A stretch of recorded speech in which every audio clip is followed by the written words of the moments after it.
the Watauga Arts Council with your host, Cherry Johnson, serving arts in Watauga County for more than 30 years. Hi, I'm Cherry Johnson with Watauga County Arts Council, and as you may know, one of the things we love to do is to showcase artists of all descriptions. We like to bring in painters, we like to bring in musicians, we like to bring in even dancers and things like that, and one of the art forms that we celebrate pretty often is writing, the art of writing, and I have with me today an author. Lissa Brown is a local author who I've worked with before because you had a previous book that we showcased maybe a year and a half ago, something That's like right. that. Yes. And that book is on my left, right in front of me. It's called Another F Word, not the F word you're thinking about. And that book I just found out was your third book. You actually That's have right. a writing history. Tell me about your history. I do. Well, I'd have to go back to when I was about 7 years old, but I know you don't want me to Oh, go I'm back good with that that. far. Let's talk about it. I did a neighborhood newspaper. Did you? I got a little printing set, you know, with the hand blocks and the print Typesetting. pads. Yes. And I went around the neighborhood and listened to all the gossip. And I put it in my newspaper until the calls started coming in to my mother. And she had to explain to me that just because it was news didn't mean you had to put it in the newspaper. So that was a good lesson for a budding writer, let me tell I'm you. not sure all of them know that. But Yeah, anyway. well, you know, when you're at your mother's whim, you learn pretty quickly. That's pretty clever of you. So I started back that far, literally, and I've been writing ever since. Now, you one told me form or that you another. wanted to be a journalist. I did. I wanted to be a journalist, but we didn't have the money for me to go to a college that had a journalism major. So we managed to get me to a state teachers college, and which was fine because I became a teacher and was one for So what'd you 17 teach? plus years. I taught history. And which Surprised you also didn't teach involves journalism. a lot of writing. Well, wasn't quite able to do that at that point. And so after teaching, I changed careers and went into public relations, which gave me even more of a chance to write. And I was a columnist for a business magazine, and eventually when I retired from paying work, I got to do what I had wanted to do for years, and that was to write books. And you said in 4 years? Is that what you told me? In 5 years, I've written 4 books. I knew I'd heard 4 somewhere. Okay, that's pretty fast for an author, I think. Well, you know, all these years it was inside waiting to come out, and it just, once it I started, opened it the just door, it's Is there kept more? coming. Yes, I think there's some more in there. Okay, so Not you're working quite there. sure yet what the next one will be, but I'm sure there is another book or Well, 2 or 3. That does bring up a really good question. Okay, first let's talk about, you had the first book, you didn't even write it under your name, which I'm not sure why you did that. Well, it was a humorous memoir of my first 18 months living in Appalachia. And like a lot of newcomers, I stumbled over local customs and language and foods, you know. Yeah.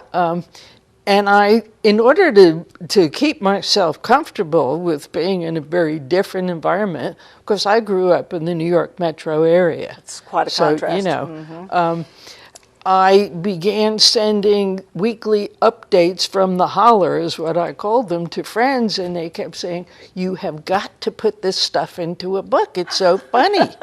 So I did. I got to read this one. And somebody in my writers group, High Country Writers, someone who's from here, said to me, "You better not put your name on that book or somebody might burn you out." And I thought, well, you know, I don't want that to happen, so I used a pen name for that book. And actually, I mean, there's nothing in there that local people would be offended by. I really poke fun at us for our... For not understanding it. Yes, exactly. Now, what's the name of that book? It's called Real Country from the Fast Track to Appalachia. Okay, so And I that's have one to you might want to confess, look up. at the time when I gave it that title, I didn't know how to pronounce Appalachia. You called it Appalachia. I did. That's what we call that in the northern part of this country. So, Yes. but I've learned. Well, and that's something that folks do have to learn if they're going to live here, is we all call it Appalachia. And I get such a kick out of talking to people who are new or visiting the area, and I say, oh no, it's not pronounced that way. It's Appalachia. That's how we say it. You're one of us now. Well, I'm trying, still trying. Now, the second book was what? The second book was called Family Secrets, 3 Generations, and it's a coming-of-age story about a girl growing up, and, she's got some dysfunction in her family, and she desperately needs someone to mentor her. And she reaches out, I know I'm going to sound like a kook now, she reaches out to her dead grandmother, whom she never knew. And they have this telepathic communication that guides her through adolescence. Interesting. Now, what made you write a book about that? I have no idea. I was afraid you were going to ask me that. I've talked to several authors who tell me that they start a book with an idea, and then it's like the book starts to write itself. Yes. That is my experience. Not every writer does it the same way. For me, I have a general storyline, and then I develop the characters. And they kind of take over. Now, sometimes I don't go where they want me to go. Sometimes we argue. But more often than not, I will follow the characters, and the storyline can change. Wow. It's a fascinating process. I used to hear people talk about this who wrote fiction, because most of the writing I did until I wrote these books was nonfiction. Technical writing. And I would hear people say that and think, these people are crazy. Someone once said she sits in a bathtub and it comes to her, and I thought, oh, right. I sit in the bathtub and books don't come to me. But wrong bathtub. it must be. There is truth to this business of characters taking over. Interesting. That's really fascinating to me. And then when you got to Another F Word, you had other reasons for writing that book. I did. I had an experience right here in Boone, as a matter of fact, where I saw a bumper sticker that, it said Santa hates Jewish kids. And I was appalled by it, shocked actually, and coming from the New York area, I don't shock easily, but that one got me. And I brooded about it for days, and I thought, how do adults do things like that can be so hurtful to kids?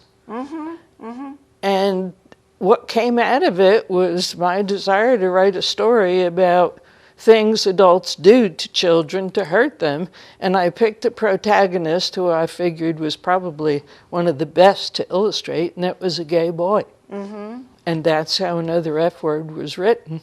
And in that story, his father is the worst bully His of all. father is the primary bully. Not only does his father bully him, but his father's behavior causes his parents' marriage to break up. And after that, he abandons his son for years. So fast forward now to Family of Choice, which is the sequel. Although, someone could read it without reading the first book. But I do warn people, if you read Family of Choice before Another F Word, you will ruin a major plot twist in Another F Word. But, that's... So read it in order if you're going to read choice. both of them. And Family of Choice deals with several issues that I think are universal to all of us, really. And that is, if someone has hurt us really badly, can we find it in ourselves to forgive them? Do they deserve a second chance? And the answer is going to be different for you and for me and others.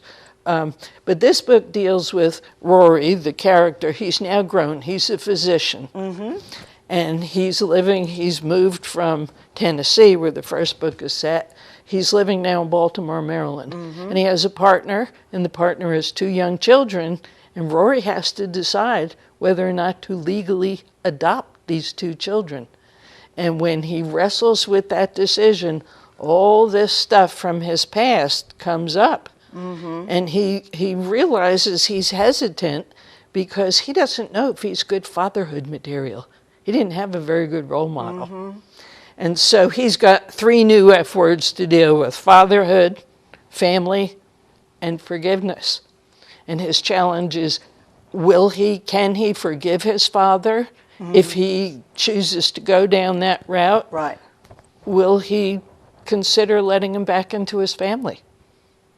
That's a big decision. It's a very big decision, and it's really about second chances.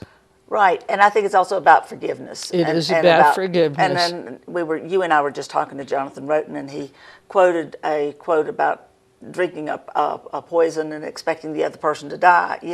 Right. And forgiveness eats at you very Yes, strongly. it does. So I gather Rory had been eating at him unbeknownst to him, or he Yes. didn't realize to what degree it was eating at Right. him. So he has to grapple with that. And exactly. And that's a tough decision to make. And then he is thrown into contact with his father when they jointly inherit property. Oh. So he has to deal with him one way or another, either face to face, through a lawyer, or somehow. But they have to resolve some issues around this property. So even without the catalyst of having to make a choice about adopting the children, he still would have had to have figured out how he was going to deal with his father. Probably because he realizes, as we all do at some point or other, if you can't cope with the anger and question whether you can forgive, you keep running into a brick wall. At different points in your life, there's going to be that obstacle. And if you can't breach it, you risk not having a very fulfilling life. Well, without asking you to give away the end of it, can we say that Rory finds a way to deal? I mean, did you struggle through that? He does struggle. A lot of the story is about the struggling. He does eventually figure out whether he wants to forgive or not. So I think I've covered it without giving it away. Whole story, right. I think this is fascinating, and I think it's as I was saying to you earlier, I think it's the big story is about humanity and about what we all have to deal with, regardless of our life choices in terms of who our family is or what lifestyle we're picking. We have to deal with these big issues. Yeah, I can't think of anybody I know, myself included, who hasn't benefited because we got a second chance. I mean, I'm probably up to my 100th second chance by now. And I think that's true for most adults. We start as children learning about, forgiving a friend who hurt our feelings, or forgiving a parent who has a shortcoming, and we carry those lessons through our life. And of course, bullying was a primary subject of another F word, and bullying always, and I don't say always often, but I'm going to say it now, bullying always leaves scars. I had an experience where I still, find it hard to comprehend. I wrote another F word. I was contacted by a woman I hadn't seen in 50 years. Wow. We had been childhood friends, actually through high school. Close. We double dated, we went to the same parties, we hung out. And she had read that book, and she said to me, this book brought back so much. And she told me about a situation that existed while we were friends, that she had been bullied so badly in junior high school, what we called it then, that for a year and a half she didn't eat lunch because this bully would steal her lunch money. And then when she tried bringing her lunch to school, the bully would come to the locker and actually threatened her with a knife. Oh, my goodness. And said, give me your lunch. I was a close friend of hers. I didn't know any of this. Wow. Until she sent me an email. And I picked up the phone, I found her phone number, and I called her, and I said, why didn't you tell me? And she said, I didn't tell anybody. She was terrified. And at the time, I was going around talking to a lot of groups, particularly kids, about bullying. And I asked if I could use that story, and she said yes. First group I talked to was a group of kids out in Nashville, Tennessee. and one of the boys said, "You know the bully." And I said, "I did. And you know the victim. Would you try to bring them together to bring some kind of understanding, reconciliation?" And I said, "I have to think about it." And I did think about it, and I thought, this is not a decision for me to make. I went back to the woman who was the victim, Right. and I just told her about the boy's question. And instantly, I could hear the fear coming back after 50 years. She said, "Not on your life. I want nothing to do with her. It just so happened through mutual friends, I knew where the bully lived." Uh-huh. And presumably she, quit Got rid of doing the that, bulliness. hopefully. Yeah, uh-huh.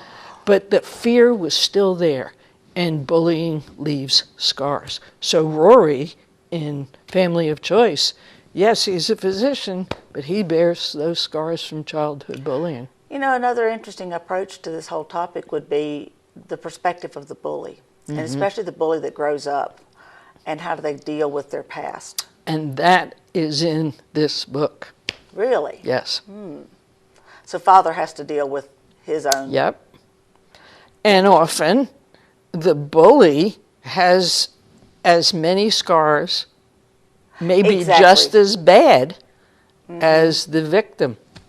And how does a bully live with themselves when they realize what they've been doing? Yeah, Or they've known all That's- along, but they finally accept. that's very, very true. Good point. Well, all of us have had some kind of experience with bullying, whether we've known about it, been a victim of it, been the True. bully, whatever. All of us know that story. Yep. And I'm wondering if you feel like that recently it's been a very hot news topic. You've done a lot of speaking about it. There have been other people working on the same topic. Do you think that we'll ever really change it? I hate to sound a negative note, but seems to be something in human behavior where people who themselves have been hurt in some Right. way or another can only feel better temporarily if they've got somebody else that they can stand on, step on would be more appropriate. I see this too often. I see it in government. I see it, you name the Right. venue. Right. I really don't think it's ever going to end. What I think we can do, particularly with young people, is raise awareness. True, it's hard to make a 10 or 12-year-old child really feel compassion for somebody who is very easy for them to pick on Right. for whatever reason. Right. But most kids, you can get to them and at least get them to understand, you are inflicting pain. If you can get them to put themselves in the shoes of the victim, Right. you're inflicting pain. And suicide among kids Well, and I was thinking what you just now said about is rampant. talking about the bully, but looking at the 8-year-old that is being bullied, Yeah. and will they really realize that they can talk about it? Yeah. Or are they intimidated like your friend and don't talk about it Yeah. and carry this? The important thing for us as adults is to be aware. There are signs. Right. If you're a parent and you see a kid's grades go downhill, or you see them have stomach aches every Sunday night, or, Yeah. number of things, something's wrong. Right. And something's happening, maybe not in your home, but something's happening in school. And unfortunately, school's a place we all go and we get enriched and it helps us be successful as adults. But middle school years Are rough. are tough. They are. When you think back to your own experience, these kids can be brutally cruel to one another. And with internet, It's even worse. Facebook, and all the other social media, there's no break from it. They go home, and it's not over when they get off the school bus. It's right there. Right. It's on their phone. It's on the computer. It's everywhere. And we as adults need to make sure that the kids know they can talk to us.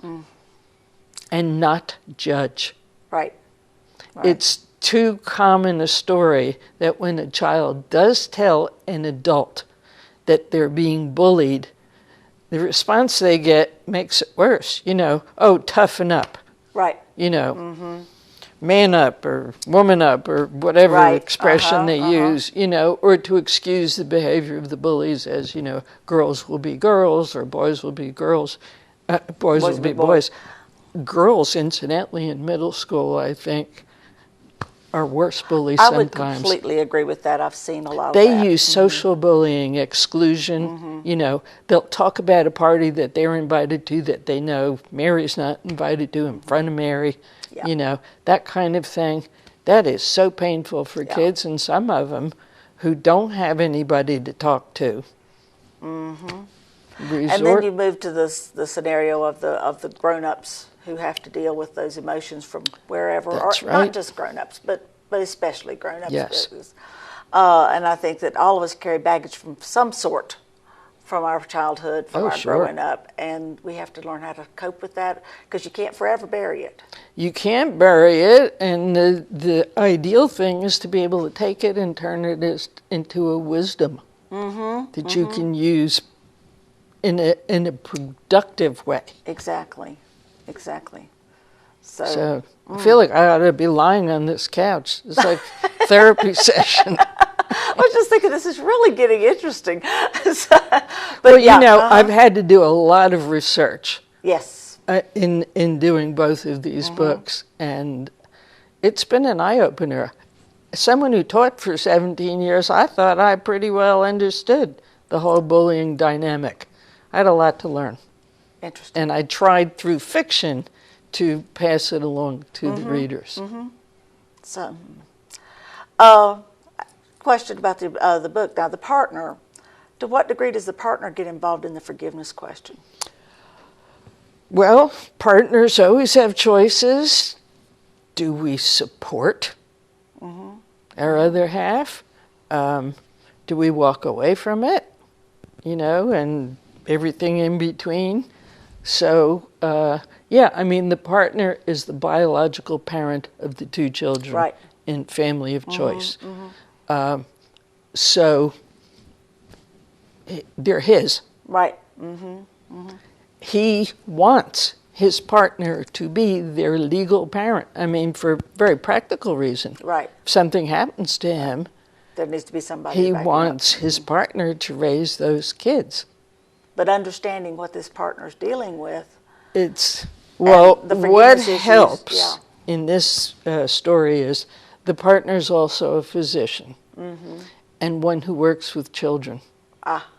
So he's maybe a little bit more in tune with this type of thing than some other adults Perhaps might it be. influences his career Yeah. and how he deals with those own. Yep. Interesting. So, well, you can get mighty deep. Well, I do. That's why after a book comes out, especially like this, I have to take a breather for a while. Yes, I can understand that. I It's can understand kind of that. like the sherbet they serve between courses of a big meal. Clear the palate. Right. I have to clear my head sometimes. So when you have a sequel, does that mean you didn't No. fully clear your head? I did. I knew when I wrote that one there was probably going to be a sequel. And will there be a sequel to this one? No. Okay. So the next one is a different page. Something totally different. Is it tapping you on the shoulder yet? A little nudge here and there. I can't wait to hear what happens. You'll be the first to know. So, and also you mentioned in passing the High Country Writers. Yes. And I want to salute them because that oftentimes it's folks who have flirted with the idea of writing and haven't really gotten there, Very or true. don't have the nerve to try, or have been secret writers and haven't Yeah. brought it out, who want to explore their ability to write that you folks are working with. That's And, very yeah. true. I honestly, when I first joined High Country Writers, 9 or so years ago, I didn't consider myself an author. I had written lots. I right. ghost wrote for various organizations I wrote articles in magazines, newspapers, I was a columnist, but I didn't really consider myself a writer. And I had never written fiction. So it was a whole new frontier. And not most, a lot of the people in high country writers write fiction. And I would listen to them and think, oh, anybody can make up stuff. Well, when I wrote the Family Secrets, 3 Generations, my first novel, boy, that was tough. Yeah. It's not as easy as you might think to just free yourself, let go of the ground, and just take off into fantasy. You know, usually when people get to that point, we have them diagnosed with something. Right. But to be able to do it is not that easy. So how did High Country Writers help you with that? High Country Writers is an organization that really encourages its members. And we put our work out there for one another to critique. Right. For me, that is the greatest value of belonging to the group. And sometimes, you know, you hear some pretty harsh stuff. But that's why you do it. Right. You don't do it so people can say, oh, you're a wonderful writer. I mean, you know, you can look in the mirror and do that, whether it's true or not. But these are experienced writers, all different levels, and they'll tell you what's good or not good about what you're doing. And beyond that, they offer classes. They did. Instructional sessions that are the how-to of the craft. So it's a great organization. I think it was one of the best things I did when I moved here. That's great. Was to find that group. Great. That group meets sometimes at the library and sometimes at the Blue Ridge Art Space, depending on what they're doing. Right. And you can contact them. They have a website, High Country They do. Writers. Right. And you can also, if you're lost and you need to find the High Country Writers, give me a call and I'll connect you to the right people. But I've been really pleased to have that connection. Well, it's wonderful to have the connection with the Arts Council. I mean, a lot of us have our books for sale at Art Space. Absolutely. And you're going to have both of your books available with I us will. too. I Yes. will do that. Yes. This is pressure on the spot. Right. No, I'm remiss. I should have done it a long time ago. Well, I think it's wonderful that we have these books available, and I want to have you come back. You have done some book signings with us, but I want to pick a really busy second Saturday and have you come sign some more books with us. Sure. Be Maybe happy even to. do some readings sometime. I'd be happy to. I think that'd be kind of fun. We tried a reading at our last second Saturday, and it went very well. Oh, good. So we might just be flirting a little more with that idea. Okay. So, okay, well, thank you for joining us. Thank you for sharing so much about your books. Well, thank you for having me. It's always a pleasure, Cherry. Thank you. Oh, and we didn't say one thing. Where can you get the books? The book is available at Amazon.com, both books, in paperback format and As an Kindle. ebook. Yeah. Yep. And also, when you go to Amazon.com, I'm going to throw a little sidetrack in here. There's something called Amazon Smile. Amazon Smile is an aspect of Amazon.com. You don't lose your Prime membership or your connections or even your cart that you might have in Amazon. But if you hook up with the Watauga County Arts Council through Amazon Smile, then every dollar you spend, we get a small percentage of that dollar, and that really, really can help us. So I encourage you to link to the Watauga County Arts Council through Amazon Smile and then go and purchase a couple of books. Great. Thank you. All right, thanks again. And join us, check the Arts Council's website, watauga-arts.org, for information about this and so much more. The Watauga Arts Council with your host, Cherry Johnson, serving arts in Watauga County for more than 30 years.